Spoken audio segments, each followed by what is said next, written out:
Look, it's moving. It's alive. It's alive. It's alive. It's moving. It's alive. Oh, it's alive. It's alive. It's alive. It's alive.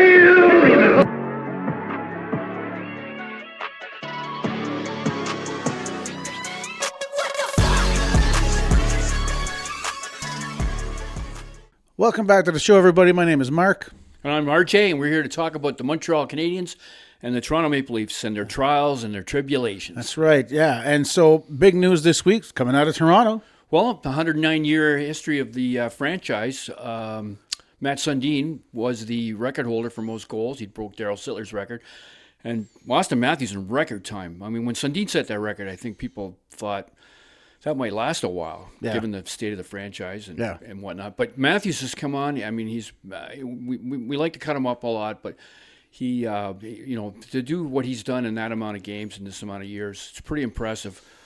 And also kind of impressive just how he's done it, literally, because he was I didn't even talk about it in our last video because I just thought, hey, he's got 5 more goals to go. Well, that's what Matthews does to you. And so he scored 3 goals in the Winnipeg game. And then 2 in the Islander game, which we'll talk about in a minute. But the Winnipeg game, and he played. The other thing about Matthews is... Just before you start with Winnipeg, I was, personally, as a Habs fan, I was kind of surprised it was only 420. Like, I thought for sure that, that the highest scoring Leaf would have been, 800, 900, 1,000 goals. Well, the Leafs, they won their cups with a lot of, their best players were really good two-way hockey players. And we didn't have these guys ripping up and down the ice like Guy Lafleur didn't check a coat, just worried about their goals. So I think that, it does say something about the franchise. We've had hardly any Hart Trophy winners, hardly any Art Ross winners, and then of course since expansion, no Stanley Cups. Right. Yeah. There's something about that. The franchise is kind of. I mean, if you look, Boston, Chicago. If you go around the horn of the 6 original teams. I'm not sure. Maybe the Rangers don't have bear me. Can't think of the Rangers having a big guy with over 500 goals. No, but certainly Detroit, Montreal, Boston, and Chicago. Have a lot of. OV as well, right? Yeah, I was just talking about. Comparison because of the 100-year thing. We're talking about that. Right. In regards to that, that's what I'm talking about. Yeah. I don't know why he brought up Ovi. Yeah, I don't know. He's got a lot of. He scored a lot of goals. He's got a lot of goals too. Listen, but it's a tremendous achievement, and also the fact that he's come alive. So if I can talk about the Winnipeg game. Well, hang on, because I'm not done on Matthews yet. I don't know. For me, it's got to be another way to give us a shot. Go ahead. Well, for me, it's just because now I'm listening to this on the TV and the radio, and everybody's talking about like Matthews is alive, Matthews is back. All of a sudden, our savior has risen from the dead.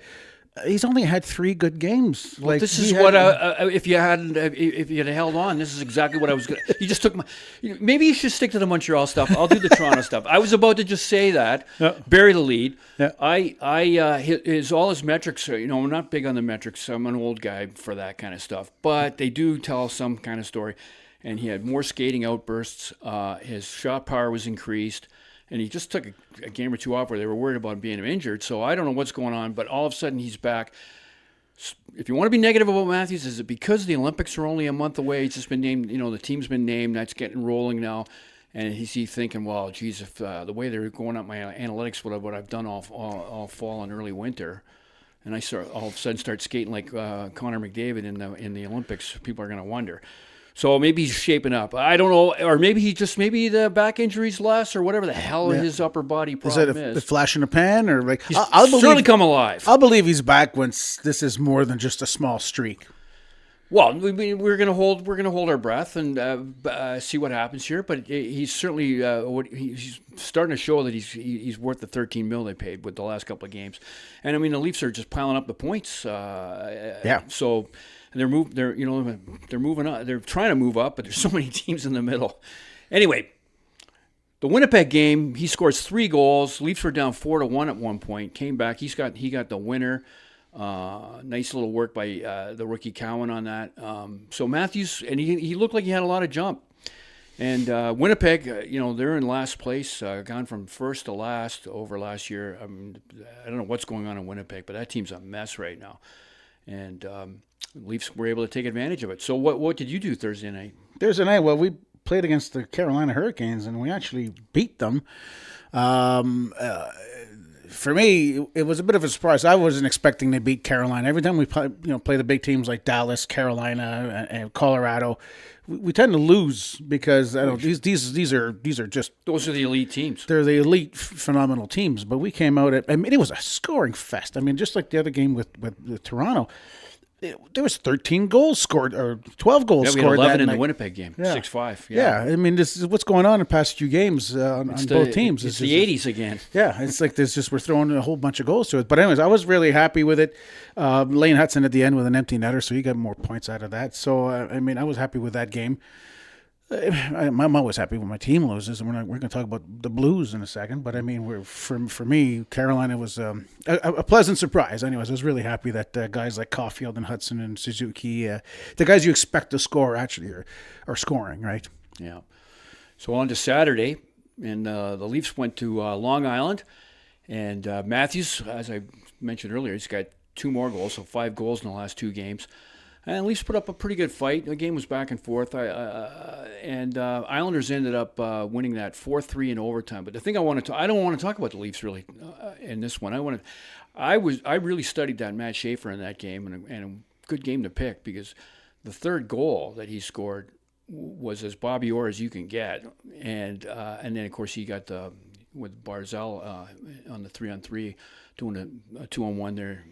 Schaefer just fired one right over wall to win the game. And he's a pretty impressive player. But I do want to bitch a little bit because a U.S. hockey writer, I won't say his name, he writes, Matt Schaefer might be the best 18-year-old to ever play in the NHL in the history of the NHL. And I'm going to say right now, I don't know this guy, but I'm going to say he's under 30, probably lives south of the Mason-Dixon line. I don't know what he's thinking. Bobby Orr, he's never heard of Bobby Orr.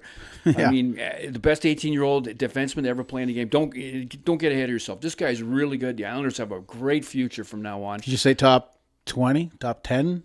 Of all time? What are you talking about? Well, where would you place Schaefer right now? Well, in terms of 18-year-olds, he's up there. The other, I looked around actually after this moron wrote that. And Phil Housley was a really good 18-year-old. Yeah. He's maybe by the end of the year it'll be the second or third greatest 18-year-old defenseman performance of all time. But it's not going to beat Bobby Orr. I don't care what you say. Right. And he doesn't have a Bobby Orr career ahead of him, but he does have a Cale Makar career ahead of him, and it's a great future for the Islanders. They have got one hell of a stud. He really does. He looks good. In his own end as well as he does in the attack zone too. He's not all flash. He's going to be a really good defenseman. Definitely a player that we would both want on our team right now. Well, I would. Yeah, I'll take Matt Schaefer.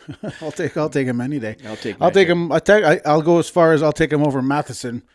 Only because Matheson's getting old. He's not my favorite. He's getting old. You're not one of these guys that phones into radio programs. Hey, maybe we should trade Matheson for Schaefer. Yeah, we should. Hey, why not? Oh my God. Anyway, I'm finished. The Islanders, Schaefer. It was the Schaefer story that night. What did you do in those next couple of games you played on Saturday? The Blues. Well, Saturday was the Blues, and it was a complete defensive meltdown. It was also an offensive meltdown. We got shut out 2-0. I really wasn't impressed with that. It seems like the game that we should have won. Technically, we should have lost against the Canes, but we should have won against the Blues. The Blues are lower down in the standings. It should have been an easier win than it was for the Canes win. I watched a bit of it. It was low energy. It was Montreal looked a little bit like the Leafs in the fall. Yeah, it was like there was no energy. There was no rush in their step. They just kind of like they was just lazy on the ice. I was screaming at the television set, going, "What the hell are you guys doing? What are you start moving? Move your damn feet." But anyways, I wasn't really impressed by that. But they came around the next day. They played Dallas the day after, which was yesterday because today's Monday for us, and a fantastic win against Dallas. Again, another team that we shouldn't be winning against because these guys are phenomenal players. And so then, far, they're like the second or third best team in the league. Right now, exactly. So I was expecting like this is going to be a tight game. Hopefully, we'll take them and hopefully we'd win. But I was expecting a loss on this one, and then we came out victorious. And it was to take it away a little bit. Buffalo smoked Dallas in the previous game 4-1. Yeah, but Buffalo's on. And Buffalo's they just lost to Columbus. Yeah. They had a 10-game winning streak, and so hats off to Buffalo. Same as Colorado right now is on a 10-game. Well, Colorado's been doing it since preseason. I think they've only lost 3 games all year since preseason. So but with the Stars, I mean, like that's an impressive win to beat the Stars. Anytime you can do that. Lane Hudson with the game winner. I mean, in overtime, who better than Lane Hudson? The non-Olympic Lane Hudson. Right, exactly. That's another post we're going to be putting up. But Slavkovsky's been doing really, really good as well. I've been really happy with Slavkovsky's He's growing performance. into the job. Absolutely. He's growing into the job. See, once that guy, like I said before, once that kid realizes how tall and how big he is, it'll be. You know how I know he's growing into the job? You're actually pronouncing his name properly. It's not like Connor Berard. No, true enough. Yeah. Okay, and so that's it for the recap, right? I mean, there was no other games. Leafs didn't play back-to-back last night. They didn't. Nope. I guess we're gonna. Speaking of Lane Hudson, I guess we'll do another video soon to watch. Keep your eyes out for. About the Canadian Olympic team, Canadian Olympic team, the American Olympic team, and where all our boys on our 2 teams are playing. Yeah, so watch our next video for our take on the Olympic team and the picks and the missed picks and all that stuff. And don't forget to like and subscribe, and we'll see you in the next video.